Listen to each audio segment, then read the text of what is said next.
I'm John Skinner, and this supports my book Striper Pursuit, and you can learn more about the book at striperpursuit.com.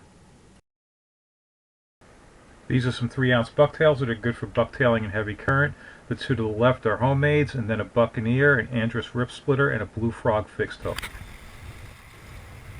I'm fishing a channel with heavy current and about 15 feet of water. In this case, I'm casting up current and picking up the slack very quickly with a few fast cranks, and then I'm using a slow retrieve and just working that bucktail through the water on this slow, steady retrieve.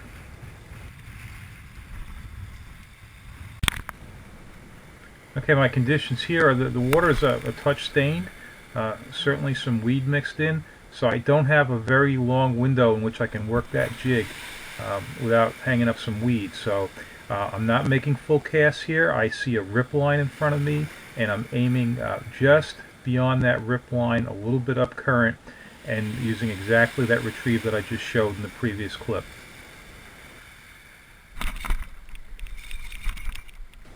You can see I was in a striking position, and when I feel that bump, just a quick sharp tap, just set the hook as hard as I can and bury that hook.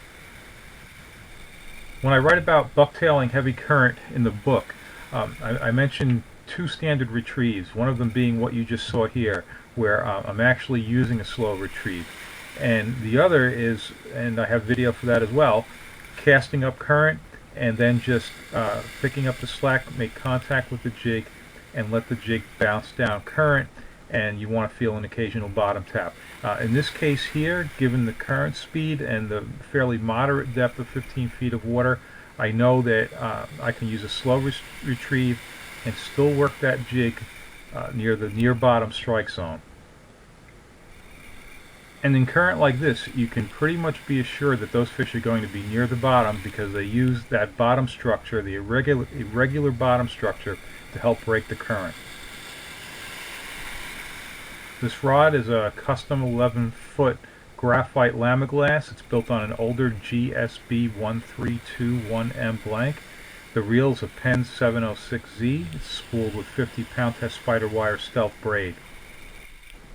At the terminal end, I have about a 40-inch leader of 50-pound test fluorocarbon with a high-quality barrel swivel on one end and an 125-pound test tactical angler's clip at the other.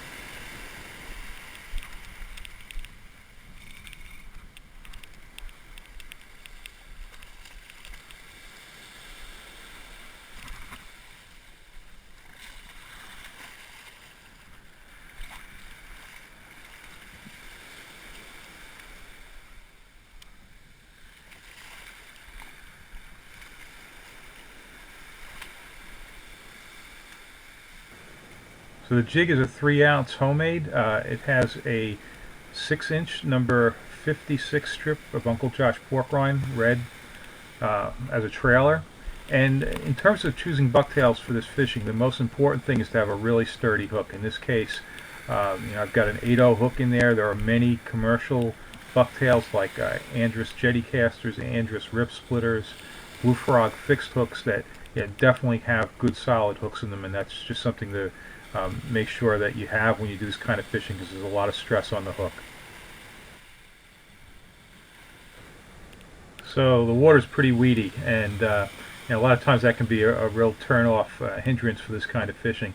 What's important is that you have to have those fish lined up. I'm pretty sure they're going to be along that rip line, and I'm going to make sure with that cast placement that I'm going to come across those fish fairly quickly, because I know I just don't have a lot of time to keep that jig in the water and still have it clean.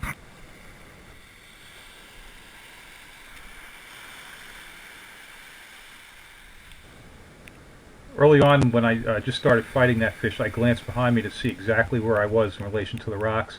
I'm just looking back again, trying to get exactly on the same spot, plus I'm reading the rip line. Now I'm just waiting a little bit here and really trying to carefully pick where I want that bucktail to land.